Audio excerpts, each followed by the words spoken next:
అందరికీ నమస్కారం. నేను మీ పాముల పుష్పశ్రేవణి, మాజీ ఉప ముఖ్యమంత్రి.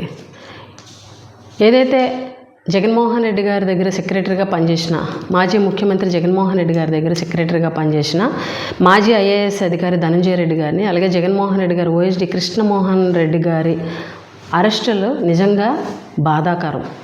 ఈరోజు ఈ రాష్ట్రంలో ఈ అక్రమ అరెస్టులు అనేవి ఈ రాక్షస పాలనకు, ఈ కూటమి ప్రభుత్వం రాక్షస పాలనకు నిదర్శనం అని చెప్పి సందర్భంగా తెలియజేస్తున్నాం. ఈరోజు ఈ ప్రభుత్వంలో అక్రమ అరెస్టులు కానీ, రాజకీయ కక్షలు కానీ, అక్రమ కేసులు కానీ పరాకాష్ఠకు చేరాయని చెప్పి సందర్భంగా తెలియజేస్తున్నాం. జగన్మోహన్ రెడ్డి గారి మీద బురద జల్లాలని, జగన్మోహన్ రెడ్డి గారిని అక్రమ కేసులో ఇరికించాలనే ఒక కుట్రలో భాగంగా ఈరోజు ధనంజయ రెడ్డి గారిని, అదేవిధంగా కృష్ణమోహన్ రెడ్డి గారిని అక్రమంగా అరెస్ట్ చేశారు. ఆ అరెస్టుని తీవ్రంగా ఖండిస్తున్నామని చెప్పి సందర్భంగా తెలియజేస్తున్నాం. అసలు సీఎంఓలో ఉన్నటువంటి కార్యదర్శికి, జగన్మోహన్ రెడ్డి గారు ఓఎస్డీకి, మద్యం అమ్మకాలకి అసలు ఏం సంబంధం ఉంది? వాళ్ళు ఏమైనా మద్యం ఫైల్ మీద ఏమైనా సంతకాలు పెట్టారా? లేకపోతే వాళ్ళు ఏమైనా నిధుల దుర్వినియోగం చేశారా? ఇది అక్రమ కేసు కాదా? ఇది అక్రమ అరెస్టు కాదా?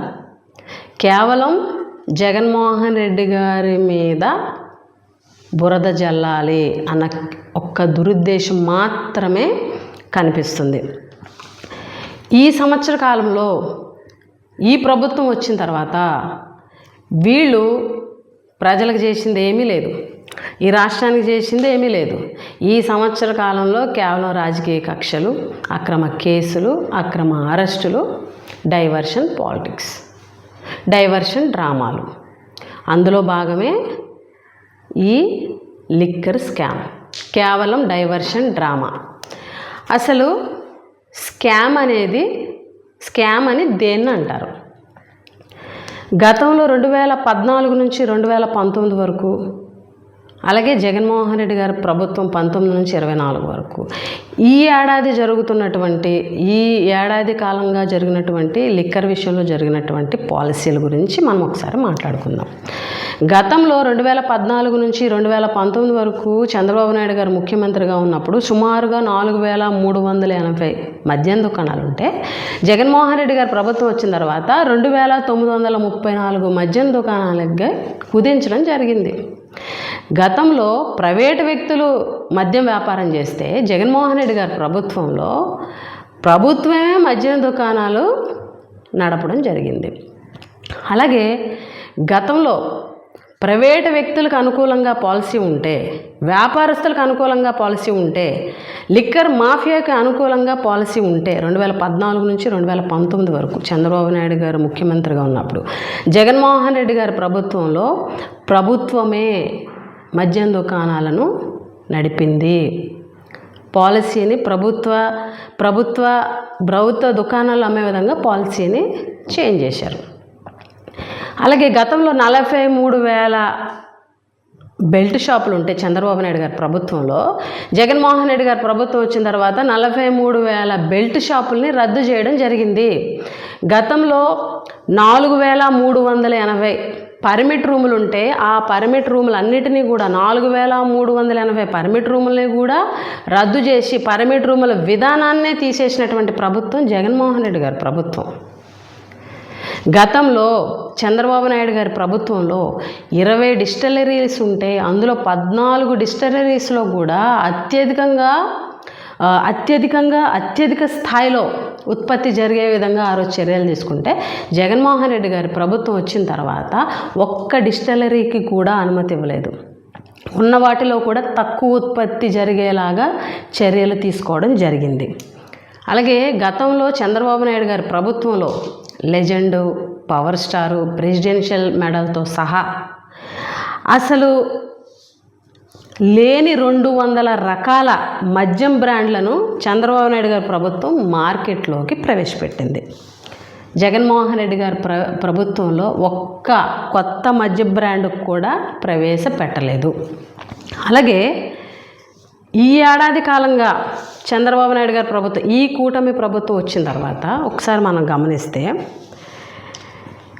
ప్రభుత్వానికి రావాల్సినటువంటి ఆదాయాన్ని పూర్తిగా ప్రైవేటు వ్యక్తులకి ఆదాయం వచ్చేలాగా మార్చింది ఈ ప్రభుత్వం కాదా? గతంలో పాలసీ అనేది, లిక్కర్ పాలసీ అనేది ప్రభుత్వానికి ఆదాయం వచ్చేలాగా ఉంటే ఈ కూటమి ప్రభుత్వం వచ్చిన తర్వాత లిక్కర్ పాలసీ అనేది ప్రైవేటు వ్యక్తులకి అనుకూలంగా లిక్కర్ పాలసీని మార్చలేదా? 10% ఉన్నటువంటి కమిషన్ని 14.5% కమిషన్ని పెంచి వాళ్ళకి లబ్ధి చేకూర్చింది ఈ ప్రభుత్వం కాదా?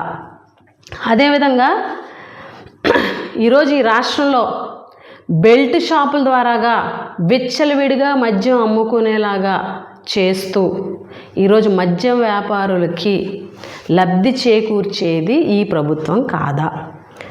అలాగే 3 స్టార్ హోటల్లో బార్ల ఏర్పాటుకి లైసెన్స్ యొక్క ఫీజుల్ని తగ్గించింది ఈ ప్రభుత్వం కాదా? గత ప్రభుత్వం కంటే 9% అమ్మకాలు పెరిగేలా చేసింది ఈ ప్రభుత్వం కాదా? అలాగే ఈరోజు జగన్మోహన్ రెడ్డి గారి మీద ఆరోపణలు చేస్తూ, గత ప్రభుత్వం మీద ఆరోపణలు చేస్తూ, మా పార్టీ పైన, అప్పుడు ఉన్నటువంటి ప్రభుత్వంలో పనిచేసిన అధికారుల పైన అందరి మీద కూడా ఈరోజు అక్రమ కేసులు పెడుతున్నది వాస్తవం కాదు. ఎందుకనంటే ఇన్ని రకాలుగా ప్రైవేటు వ్యక్తులకు లబ్ధి చేకూరేలాగా పాలసీనే మార్చినటువంటి ప్రభుత్వంలో స్కామ్ జరుగుతుందా? ప్రభుత్వమే మద్యం దుకాణాలను రన్ చేస్తే స్కామ్ జరుగుతుందా? అంటే మద్యం అమ్మకాలు అనేవి పెరిగితే లంచాలు ఇస్తారా? మద్యం అమ్మకాలు అనేవి తగ్గితే లంచాలు ఇస్తారా? గతంలో జగన్మోహన్ రెడ్డి గారి ప్రభుత్వంలో 33% మద్యం షాపులను తగ్గించారు. అదేవిధంగా జగన్మోహన్ రెడ్డి గారి ప్రభుత్వం ఇందాక చెప్పినట్టుగా 43,000 బెల్ట్ షాపుల్ని రద్దు చేయడం జరిగింది. అలాగే చంద్రబాబు నాయుడు గారి ప్రభుత్వం వచ్చిన తర్వాత ఈ సంవత్సర కాలంలో సగటున రోజుకి 83 కోట్ల రూపాయలు విలువ చేసే మద్యాన్ని తాగుతున్నట్లుగా బెవరేజెస్ కార్పొరేషన్ వాళ్ళ లెక్కలే చెప్తున్నాయి. రోజుకి 83 కోట్లు విలువ చేసే మద్యాన్ని. అలాగే గత ఏడాది కంటే చంద్రబాబు నాయుడు గారి ప్రభుత్వం వచ్చిన తర్వాత సుమారుగా 25 లక్షల కేసు లిక్కర్, అలాగే 16.47 లక్షల కేసుల బీర్ల అమ్మకాలు పెరిగాయి. అంటే గత ఏడాదితో పోలిస్తే ఈ ప్రభుత్వం వచ్చిన తర్వాత లిక్కరు 7.38%, అలాగే బీర్ల అమ్మకాలు 14.13% పెరిగినాయి. గతంతో పోలిస్తే ఈ ఏడాదిలో సుమారుగా 14 జిల్లాల్లో భారీగా మద్యం అమ్మకాలు పెరిగాయి. అంటే అమ్మకాలు పెరిగితే, వ్యాపారం జరిగితే, ఎక్కువ శాతం అమ్మకాలు పెరిగితే లంచాలు ఇస్తారా? తక్కువ శాతం అమ్మకాలు జరిగితే లంచాలు ఇస్తారా? అంటే కేవలం అన్ని రకాలుగా మద్యం వ్యాపారులకి లాభం చేకూరేలాగా అన్ని పాలసీలను, అన్ని విధానాలను తీసుకొచ్చి ముందుకెళ్తున్నటువంటి చంద్రబాబు నాయుడు గారి ప్రభుత్వంలో స్కామ్ జరుగుతుందా? జగన్మోహన్ రెడ్డి గారి ప్రభుత్వంలో ప్రభుత్వమే మద్యం దుకాణాలని రన్ చేస్తూ ప్రభుత్వానికి ఆదాయం తీసుకొచ్చి, అదేవిధంగా బెల్ట్ షాపుల్ని రద్దు చేసి, ఒక్క డిస్టిలరీకి కూడా జగన్మోహన్ రెడ్డి గారి ప్రభుత్వంలో పర్మిషన్ ఇవ్వలేదు. ఈరోజు రాష్ట్రంలో ఉన్నటువంటి అన్ని డిస్టిలరీస్కి కూడా చంద్రబాబు నాయుడు గారి ప్రభుత్వంలోనే పర్మిషన్స్ ఇచ్చారు. గతంలో జగన్మోహన్ రెడ్డి గారి ప్రభుత్వంలో నాణ్యత లేని మద్యం వచ్చేసిందని ఎన్నో ఆరోపణలు చేశారు కదా. మరి ఆ డిస్టిలరీస్నే ఈరోజు ఎందుకు కంటిన్యూ చేస్తున్నారు? ఆ డిస్టిలరీస్ నుంచి ఈరోజు ఎందుకు మద్యం ఉత్పత్తి చేస్తున్నారు? ఎందుకు తీసుకుంటున్నారు? ప్రభుత్వం ఎందుకు తీసుకుంటుంది? ఆ డిస్టిలరీస్ ఒక్కదాని మీద కూడా ఎందుకు చర్యలు తీసుకోలేదు? ఎందుకనంటే ఆ డిస్టిలరీస్ అన్నీ తీసుకొచ్చింది చంద్రబాబు నాయుడు గారు కాబట్టి. నాసిరకం మద్యం అమ్మేశారు, ప్రజల ఆరోగ్యంతో ఆడుకుంటున్నారు జగన్మోహన్ రెడ్డి గారు అని చెప్పి మీరే చెప్పారు. గతంలో ఎన్నో ఆరోపణలు చేశారు జగన్మోహన్ రెడ్డి గారు ముఖ్యమంత్రిగా ఉన్నప్పుడు. మరి ఆ ప్రభుత్వంలో ఉన్నటువంటి డిస్టిలరీస్ అవే కదా ఇప్పుడు రన్ అవుతున్నాయి. ఒక్క డిస్టిలరీ మీదైనా మీరు యాక్షన్ తీసుకున్నారా? అంటే మీరు కేవలం కట్టుకథలు, అబద్ధాలు, బురద మాత్రమే జల్లారని క్లియర్గా తెలుస్తుంది. ఈరోజు కూడా ఈ మద్యం కేసు అనేది కేవలం అక్రమ కేసు మాత్రమే. జగన్మోహన్ రెడ్డి గారి మీద బురద జల్లాలని ఒక దురుద్దేశం మాత్రమే. ఆయన్ని అరెస్ట్ చేయాలన్న కుట్రలో భాగం మాత్రమే. ఈరోజు ధనంజయ రెడ్డి గారు, మాజీ ఐఏఎస్ ధనంజయ రెడ్డి గారు అరెస్ట్ కానీ, అలాగే కృష్ణమోహన్ రెడ్డి గారు అరెస్ట్ కానీ తీవ్రంగా ఖండిస్తున్నాము. ఈరోజు ఈ మద్యం కేసులో ఎంతోమందిని బెదిరిస్తూ, అందులో పనిచేస్తున్నటువంటి అధికారులను బెదిరిస్తూ, వాళ్ళ మీద అక్రమ కేసులు పెడుతూ, వాళ్ళ మీద అక్రమ అరెస్టులు చేస్తూ, మీకు అనుకూలంగా స్టేట్మెంట్లు వస్తే వాళ్ళని విడుదల చేసేయడం అంటే ఖచ్చితంగా ఇది కుట్రలో భాగమే, డైవర్షన్ డ్రామా మాత్రమే. ఈ రాష్ట్రంలో జరుగుతున్నటువంటి వీళ్ళ పాలన మీద వ్యతిరేకత, వీళ్ళ పాలన గురించి ఎవరో డిస్కస్ చేసుకోకుండా, ప్రజల్లో డిస్కషన్ లేకుండా కేవలం డైవర్షన్ చేసి, ప్రజల యొక్క ఆలోచనలు డైవర్షన్ చేసి, వీళ్ళ ప్రభుత్వ పాలన మీద ఈరోజు ఇంత వ్యతిరేకత వచ్చిందన్నది కప్పిపుచ్చాలన్న ఉద్దేశం మాత్రమే ఈ అక్రమ కేసులు, ఈ అక్రమ అరెస్టులు. ఖచ్చితంగా న్యాయ వ్యవస్థ మీద మాకు నమ్మకం ఉంది. న్యాయ వ్యవస్థ మీద నమ్మకం ఖచ్చితంగా దీని మీద న్యాయ పోరాటం చేస్తామని కూడా ఈ సందర్భంగా తెలియజేస్తూ ఒకటైతే ఖచ్చితంగా చెప్పగలం. మీరు ఎన్ని అక్రమ కేసులు పెట్టినా, ఎన్ని అక్రమ అరెస్టులు చేసినా ఎప్పటికైనా ధర్మమే గెలుస్తుంది.